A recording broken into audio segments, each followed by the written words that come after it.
Satu cerita legenda ternyata tak hanya melingkupi masyarakat Indonesia, namun di beberapa negara juga memiliki kisah masing-masing seputar mitos yang berhubungan dengan benda yang diyakini dapat dijadikan alat sebagai penangkal nasib buruk.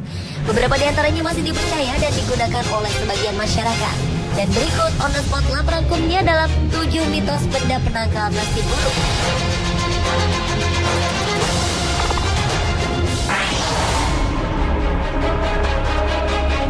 Diawali dengan cermin bagua. Benda yang berasal dari Cina ini merupakan simbol yang sangat populer dalam ilmu Feng Shui. Dan cermin berbentuk persegi 8 ini diyakini memiliki petuah tersendiri bagi pemilik rumah atau kediaman yang menempatkannya pada pintu masuk ke pintu utama. Khasiat dari cermin ini salah satunya adalah bahwa sang pemilik rumah akan menyambut keharmonisan dan menciptakan nasib baik bagi semua orang yang masuk. Selain itu, cermin bagua juga menjadi pesona untuk melawan ki negatif yang bersifat rohani, seperti entitas jahat atau makhluk halus, sehingga mereka tidak dapat masuk ke dalam rumah. Cermin bagua terdapat 2 jenis bentuk, yakni cekung dan cembung. Di mana cermin bagua cekung berfungsi untuk mengumpulkan energi positif, sedangkan cermin bagua yang cembung berfungsi untuk memantulkan energi negatif. Cermin bagua cembung lebih sering dipergunakan apabila kondisi luar rumah memiliki pemandangan yang kurang bagus atau dikelilingi oleh hal-hal yang negatif, sehingga cermin ini berfungsi sebagai media penetralisir.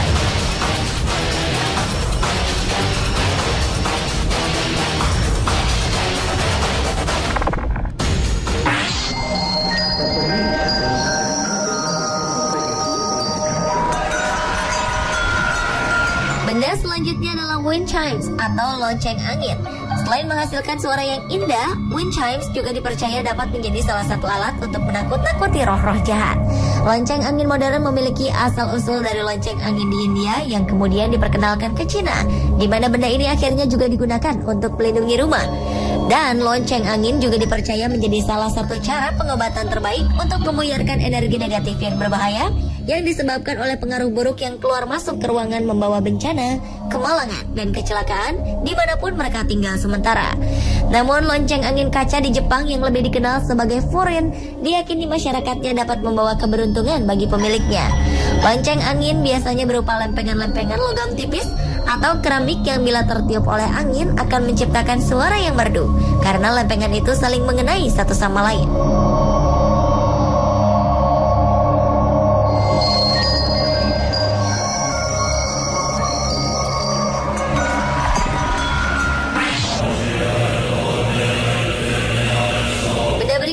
Ofuda dari Jepang. Benda yang diyakini dapat membantu melindungi keluarga dari berbagai penyakit yang berasal dari kekuatan Ofuda. Ofuda sendiri merupakan jimat yang berbentuk secari kertas atau sepotong batang kayu yang bertuliskan nama dewa atau kuil Shinto yang membuat jimat tersebut. Biasanya Ofuda ditempel di pintu, gerbang, tiang, atau langit-langit dengan tujuan agar tempat yang ditempeli Ofuda tersebut terlindung dari bencana. Biasanya yang menggunakan jimat Ofuda adalah pendeta kuil, dukun wanita, dan ahli sihir. Dan dalam beberapa legenda Jepang, Ofuda digunakan untuk mengusir dan menyegel roh jahat.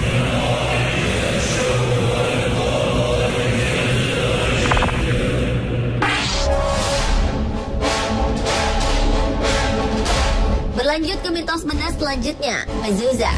Mezuzah adalah sepotong perkamen yang mengandung ayat-ayat doa yang ditulis dalam bahasa Ibrani. Mezuzah ini digulung dan dilekatkan ke pesan pintu dengan posisi diagonal. Menurut kepercayaan Kabbalah atau mistisisme Yahudi, mezuzah diyakini dapat menangkal roh jahat yang ingin masuk ke dalam rumah. Dan konon, barang siapa yang memasang benda unik tersebut diyakini akan dilindungi sepanjang waktu. Mezuzah kebanyakan diimani oleh orang Yahudi sebagai sebuah jimat keberuntungan, sehubungan dengan keadaan orang Israel di Mesir di masa Nav Moshe di masa lalu. Akan tetapi mezuzah bukanlah jimat, melainkan sebaliknya. Benda ini hanya merupakan benda pengingat penganutnya kepada perintah-perintah Sang Pencipta.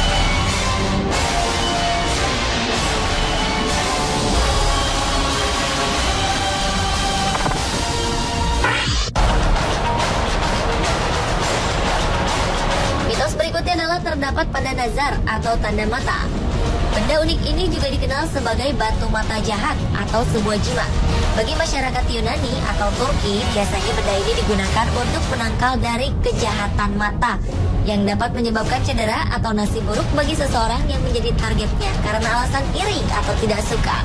Dan kejahatan ini juga dikenal dalam budaya Mediterania sebagai mal de ojo. Jimat ini juga biasanya terbuat dari kaca berwarna. Dan bagi pemilik rumah yang memiliki benda ini, diyakini akan terhindar dari nasib buruk. Namun, mitos atau kepercayaan terhadap benda jimat yang satu ini cukup beragam bagi beberapa budaya. Meski sebagian besar penggunaan benda ini sebagai pelindung dari roh jahat, namun konsep dan maknanya sangat bervariasi di tiap budaya, terutama di Timur Tengah. Dan mitos ini kian meluas dan turun-temurun di antara suku-suku Mediterania, budaya Asia hingga Eropa.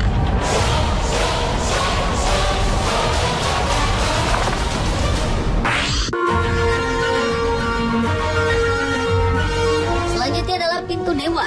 Benda ini merupakan sebuah dekoratif kain Cina yang biasa ditempatkan pada setiap sisi pintu masuk rumah dan kuil yang dipercaya dapat mengusir roh-roh jahat yang masuk. Dewa pintu tersebut sebenarnya adalah potret dari dua jenderal, Qin dan Yuqi Jingde Shubao, yang hidup pada masa Kaisar Tang Taizong. Dewa pintu adalah karakter dewa yang umumnya dikenal dalam kepercayaan tradisional populer Tionghoa. Walaupun hanya merupakan dewa dengan derajat relatif lebih rendah dibandingkan dewa-dewa rumah lainnya, namun sebenarnya sejarah dewa pintu justru lebih tua dibandingkan beberapa karakter pendewaan lainnya.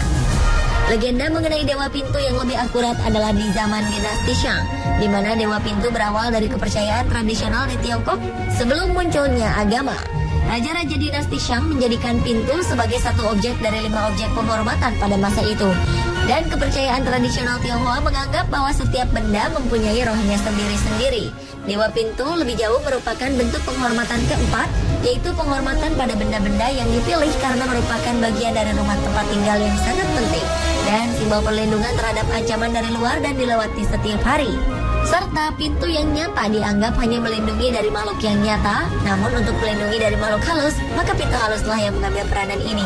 Hingga kini, keyakinan terhadap hal tersebut tetap tertanam pada kebanyakan warga Tionghoa, dan mereka selalu memajang kain bergambar kedua jenderal yang disebut dewa penjaga pintu ini secara berpasangan, dan harus ditempatkan saling berhadapan, terutama pada saat malam tahun baru Imlek.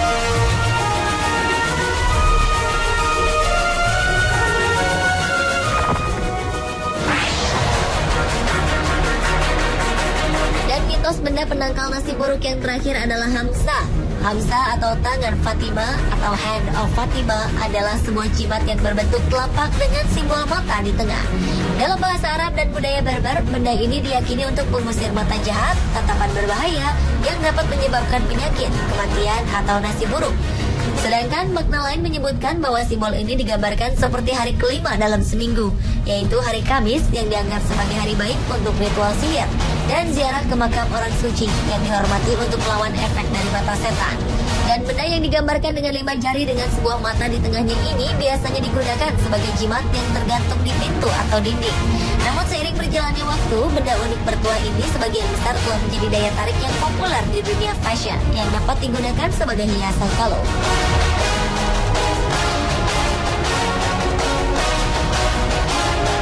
Pemirsa, itulah ketujuh mitos benda penangkal nasib buruk versi on the spot.